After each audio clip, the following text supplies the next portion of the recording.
Hello dear students, welcome to Doctor Logics. आज की इस वीडियो में हम आगे के कुछ मेथड्स ऑफ प्रिपरेशन पढ़ेंगे अल्काइल हैलाइड्स के। ठीक है, पिछली वीडियो के लिंक 6 चैप्टर के आपको वीडियो के डिस्क्रिप्शन बॉक्स में मिल जाएंगे, या आप मेरे चैनल पे प्लेलिस्ट में जाइए, वहाँ पे आपको जितने भी चैप्टर्स मैंने बनाए हुए हैं उन सब की प्लेलिस्ट मिल जाएगी। ठीक है, तो आज मेथड्स ऑफ प्रिपरेशन को ख़त्म करते हैं। तो कुछ लास्ट बाय नेम कुछ मेथड्स हैं वो डिस्कस कर लेते हैं। ठीक है, जो पहला मेथड आज हमने डिस्कस करना है वो है बोरोडीन। बोरोडीन हंट्स-डेकर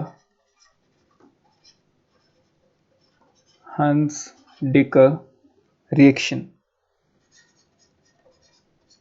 ठीक है, बोरोडीन हंट्स-डेकर रिएक्शन। इसके अंदर आप क्या करते हो, आप यूज करते हो silver salt of carboxylic acid. Silver salt of carboxylic acid मतलब RCOOAG। ठीक है, और इसको रिएक्ट कराते हो आप ब्रोमीन के साथ in presence of CCl4 as a solvent. CCl4 क्या काम करता है यहाँ पे, एज अ सॉल्वेंट।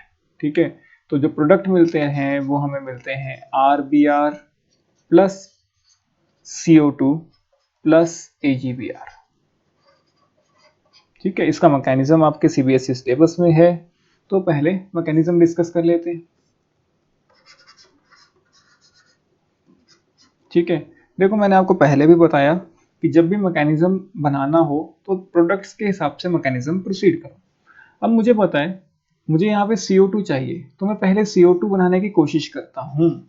तो मैं सिल्वर सॉल्ट यूज करता हूँ, और जो ऑक्सीजन और सिल्वर है इसको थोड़ा सा इस तरह से बना लेते हैं। ऑक्सीजन और सिल्वर के बीच में होमोलिटिक क्लीवेज करवा देता हूँ। कैसे क्लीवेज करवा देता हूँ, होमोलिटिक क्लीवेज। ठीक है, जब मैं होमोलिटिक क्लीवेज कराता हूँ CCl4 की प्रेजेंस में, तो क्या होता है, फ्री रेडिकल्स जनरेट होते हैं। हमने पढ़ा है कि होमोलिटिक क्लीवेज में कैसे प्रोडक्ट्स जनरेट होते हैं, इंटरमीडिएट्स, फ्री रेडिकल्स। ठीक है, तो यहाँ पे दो फ्री रेडिकल्स बने। अब देखो CO2 बनाने के लिए मुझे ऐसा कुछ चाहिए, C डबल बॉन्ड हो, C डबल बॉन्ड हो। तो एक डबल बॉन्ड हो तो पहले ही है, एक और जनरेट करना है। तो मैं क्या करता हूँ सेकंड स्टेप में, RCOO, इस R वाले कार्बन के साथ जो लगा है इसकी भी होमोलिटिक क्लीवेज करवा देता हूँ। ठीक है, तो जब इसकी होमोलिटिक क्लीवेज होगी तो क्या बनेगा, देखो R free radical plus CO2। CO2 कैसे बना वो हम थोड़ा सा यहाँ साइड में देख लेते हैं। तो देखो ये तो पहले से फ्री रेडिकल था, एक फ्री रेडिकल यहाँ जनरेट हो गया। तो देखो कार्बन के पास भी एक इलेक्ट्रॉन पड़ा है, ऑक्सीजन के पास भी एक इलेक्ट्रॉन पड़ा है, दोनों अपना अपना अपना इलेक्ट्रॉन यूज करके क्या करेंगे, यहाँ बॉन्ड बना लेंगे, तो CO2 बन गया। ठीक है, तो ये हमारा सेकंड स्टेप है, और CO2 गैस होती है तो वो वेसल से एस्केप कर जाएगी। अब थर्ड स्टेप में क्या होगा, देखो R फ्री रेडिकल ये किससे रिएक्ट करेगा, Br2 से। अब ब्रोमीन की होमोलिटिक क्लीवेज हो जाएगी। एक बार अगर आपने स्टार्टिंग में होमोलिटिक क्लीवेज करवा दी तो पूरे मैकेनिज्म में कैसी क्लीवेज होती है, होमोलिटिक। तो देखो एक Br को R साथ में ले जाएगा और दूसरा Br as a free radical बचा रह जाएगा, और वो जो दूसरा फ्री रेडिकल बचा वो किसके साथ चला जाएगा, Ag के साथ। Ag free radical plus Br free radical gives Ag Br। कोई डाउट? देखो बहुत आसान मैकेनिज्म है, अगर आप ध्यान से समझ के करोगे, रट्टा लगाने की कोशिश करोगे तो बहुत सारे मैकेनिज्म हो जाएंगे, एंडिंग तक जाते जाते फिर कहीं ना कहीं दिक्कत आने लगेगी। ठीक है, कोई डाउट? अब यहाँ पे एक बहुत इंपॉर्टेंट नोट है, CBSE में भी वो नोट आपके काम आएगा, NCERT में मेंशन्ड है। ठीक है, तो पहले वो नोट लिख लीजिए। The reaction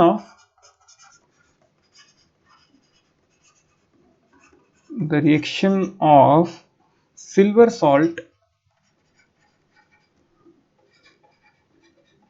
of carboxylic acid, ठीक है, silver salt of carboxylic acid या फैटी एसिड्स विद, अभी तो हमने किसके साथ रिएक्ट कराया, ब्रोमीन के साथ, लेकिन अगर हम आयोडीन के साथ कराते इन प्रेजेंस ऑफ CCl4, अगर आप ब्रोमीन के साथ कराओ या क्लोरीन के साथ कराओ तब तो जो अभी अभी हमने रिएक्शन पढ़ी बोरोडीन हंट्स-डेकर रिएक्शन वैसी ही होती है।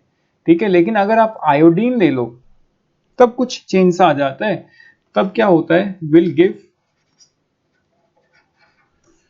Alkyl esters as the major product, alkyl esters instead of alkyl halides, instead of alkyl halides. ठीक है, और इस रिएक्शन को हम क्या बोलते हैं, this reaction is known as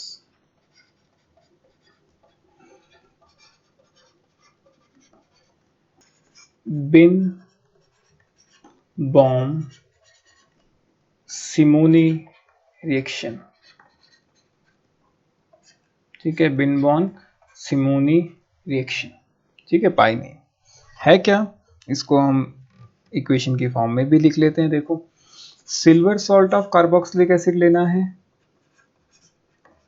चीज वही है, बस ब्रोमीन की जगह हमने क्या ले लिया, आयोडीन, और प्रोडक्ट क्या बनेगा अब, एस्टर, मतलब RCOOR। कहाँ अल्काइल हैलाइड बनना था, कहाँ क्या बना, एस्टर, और इसको हमने क्या नाम दिया, बिन बॉम सिमोनी रिएक्शन। ठीक है, बहुत इंपॉर्टेंट है, स्किप कभी भी आप इसको नहीं कर सकते। ठीक है, जो आज मैं रिएक्शंस लिखवा रहा हूँ आपको, ये जो बाई नेम रिएक्शंस हैं बहुत ज़्यादा इंपॉर्टेंट रिएक्शंस हैं, आप इसको स्किप नहीं कर सकते। तो एक एक रिएक्शन को बड़े ध्यान से समझना है और अच्छी तरीके से नोट करना है। ठीक है, अगला रिएक्शन देखते हैं। अगला है फिंकलस्टीन रिएक्शन, ये भी बहुत इंपॉर्टेंट है और बहुत बार ये सीबीएसई में आपसे पूछा जाएगा। फिंकलस्टीन रिएक्शन, ठीक है, ये एक हलाइड एक्सचेंज रिएक्शन होती है और ये सिर्फ आयोडाइड्स की प्रिपरेशन के लिए होती है। जब भी आपने आयोडाइड बनाना है किसी भी रिएक्शन में, आप फिंकलस्टीन रिएक्शन यूज करोगे और कोई भी रिएक्शन आप यूज नहीं करोगे। तो लिखो इसमें, it is a halide exchange reaction, it is a halide exchange reaction, मतलब एक हैलोजन के बदले दूसरा हैलोजन हम एक्सचेंज करते हैं। Only used for preparation of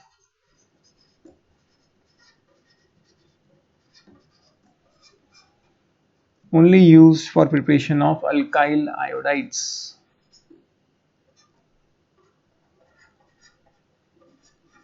सिर्फ और सिर्फ किसके लिए, अल्काइल आयोडाइड्स के लिए। होता क्या है, RX, X यहाँ पे क्या क्या हो सकता है, क्लोरीन या ब्रोमीन, फ्लोरीन यहाँ पे नहीं हो सकता, और आप इसको रिएक्ट कराते हो NaI के साथ, NaI ले सकते हो या KI ले सकते हो, कोई दिक्कत वाली बात नहीं है। ठीक है, NaI ले लो या KI ले लो, और होगा क्या, हलाइड एक्सचेंज, ये I नेगेटिव X के साथ रिप्लेस हो जाएगा। ठीक है, तो RI बन जाएगा अल्काइल आयोडाइड प्लस NaX। हुआ कैसे, देखो X इलेक्ट्रोनेगेटिव है तो यहाँ पार्शियल पॉजिटिव होगा, यहाँ पार्शियल नेगेटिव होगा। NaI से मुझे क्या मिलेगा, I नेगेटिव, तो ये एज अ न्यूक्लियोफाइल अटैक कर देगा किस पे, इस R पे, और जब ये एज अ न्यूक्लियोफाइल अटैक करेगा X को बाहर निकाल दिया जाएगा। तो ये जो मैकेनिज्म है ये SN2 पाथवे से चलता है। SN2 में मतलब फिर से यहाँ पे क्या हो जाएगी, इन्वर्जन ऑफ कॉन्फ़िगरेशन हो जाएगी। ठीक है, जो NaX मिलता है वो PPT की फॉर्म में मिलता है हमें। क्लियर हो गया। ठीक है, ऑलवेज एन SN2 रिएक्शन, और जब भी आयोडाइड बनाना है इसी तरीके से बनाना पड़ेगा और कोई मेथड आपके पास नहीं है। ठीक है, चलो अब अगला रिएक्शन देख लेते हैं। एक अगला है स्वार्ट्स रिएक्शन। ठीक है, ये भी one of the most important reactions हैं, स्वार्ट्स रिएक्शन।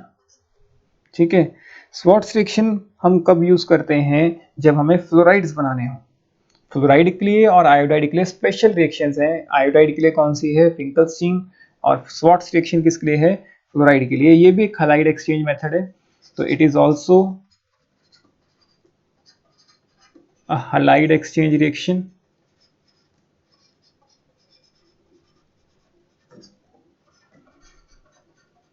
ठीक है, it is also halide exchange reaction. इसमें क्या होता है, used for preparation of alkyl fluorides only, alkyl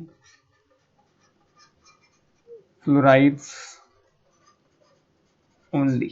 जैसे फिंकलस्टीन आयोडाइड के लिए थी, जब भी आपने आयोडाइड बनाना है तो फिंकलस्टीन यूज करनी है, ऐसे ही अगर आपने फ्लोराइड बनाना है तो ये वाली रिएक्शन यूज करोगे। क्लोराइड और ब्रोमाइड के लिए बहुत सारी हैं, SOCl2 हो गया, PX3 हो गया, वो सब हमने जो पढ़ा वो सब क्लोराइड और ब्रोमाइड के लिए था। आयोडाइड और फ्लोराइड के लिए स्पेशल रिएक्शंस हैं, आप कोई और रिएक्शन यूज नहीं करोगे, इस बात को ध्यान से नोट कर लो, ठीक है। तो देखो होता क्या है, एक अल्काइल हैलाइड लोगे, फिर से यहाँ पे एक्स क्या क्या हो सकता है, देखो हमने फ्लोरीन बनाना है तो फ्लोरीन के अलावा कोई भी हेलोजन ले लो, क्लोरीन, ब्रोमीन, आयोडीन, तो इनिशियली कोई भी हेलोजन यहाँ पे लगा हुआ हो सकता है।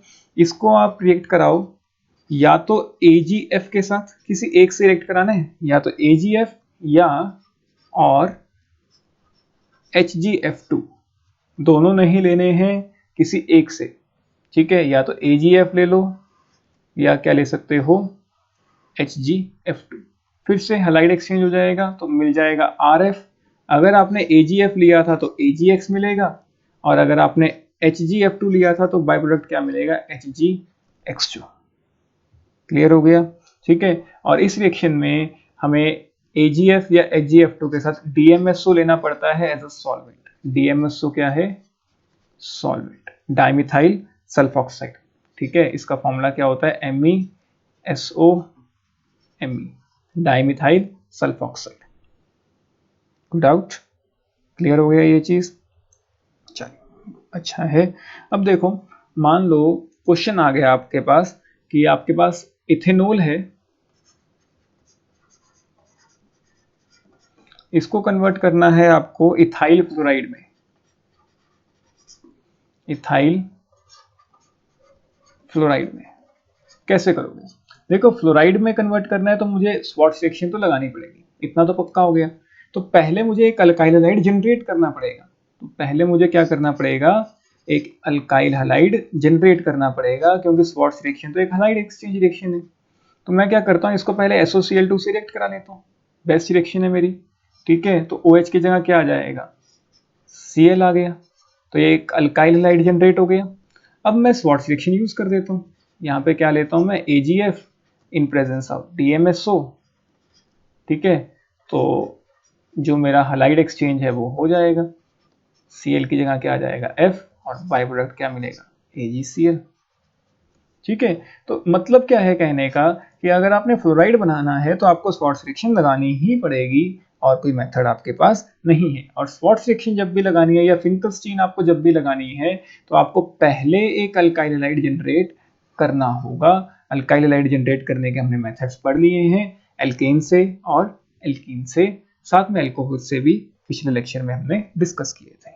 कोई डाउट, हो गया क्लियर ये, चलो अब ऐसा करता हूं, अभी तक जो भी हमने रिएक्शंस किए हैं उसके ऊपर एक छोटा सा आपको क्वेश्चन प्रोवाइड करते हैं, ठीक है। क्वेश्चन है CH2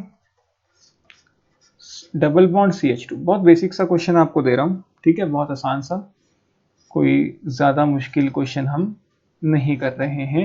H+ in presence of water, ठीक है। तो इसको A बोल देते हैं, A को आपने रिएक्ट कराया SOCl2 के साथ इन प्रेजेंस ऑफ pyridine, तो B मिला, ठीक है। B को आपने रिएक्ट करा दिया NaI के साथ, तो C मिला, ठीक है। और अगर आप B को रिएक्ट कराते हो AgI के साथ, AgF के साथ इन प्रेजेंस ऑफ DMSO, तो D मिलता है, find A, B, C and D। तो देखो हमने ये +1 में पढ़ा था acid catalyse hydration of alkenes. अगर H+ और H2O आप यूज करते हो, acid catalyse hydration of alkenes, नहीं याद तो कोई दिक्कत वाली बात नहीं है, अल्कोहल्स में हम दोबारा से पढ़ेंगे इसको, ठीक है। तो मार्कोनिकॉफ रूल के हिसाब से क्या ऐड होता था, H और OH, ठीक है। तो यहाँ तो सिमेट्री है, जैसे मर्जी एक साइड H ऐड कर लो, एक साइड OH ऐड कर लो, तो A क्या बन जाएगा आपका, मैं यहाँ पे H ऐड कर देता हूँ CH3, तो CH2, और यहाँ क्या लगा देता हूँ OH। अब जब आपने SOCl2 और pyridine लिया तो जो B है वो क्या बनेगा, बस OH की जगह क्या लगा देना है, Cl। अब NaI मतलब फिंकलस्टीन रिएक्शन, हलाइड एक्सचेंज, तो C क्या बनेगा आपका CH3 CH2I।